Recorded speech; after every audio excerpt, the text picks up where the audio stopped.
Today, the exercise that we are going to look at is calf raises. What we're going to do basically is lift our heel up off the ground and then lower our heel back down. But there's a little more to it. So what we want to think about is lengthening through our toes. We don't want our toes to be crunched up. We want our toes nice and long. And as we're coming up, we want the alignment of our foot to stay straight. So lengthening through our toes. And if you need to, you can rub your fingers along your toes to lengthen them into the ground. So we lift our heel up and lower our heel back down.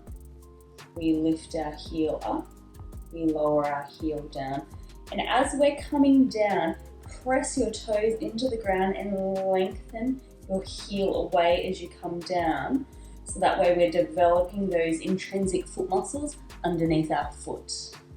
And up and down. As we're doing this, we want to avoid our foot rolling out or our foot rolling in.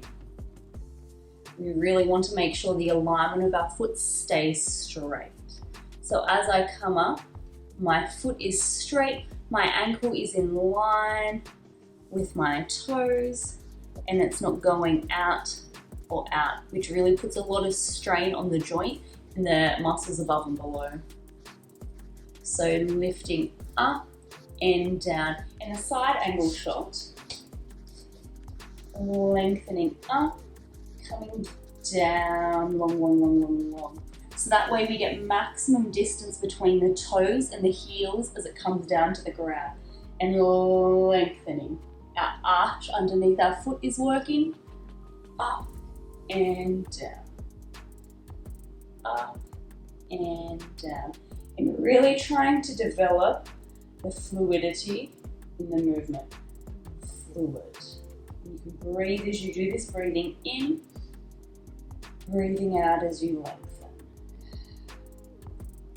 Really trying to get as far over your demi point as you can with, again, this shifting in the ankle, really pushing, and then long to lower.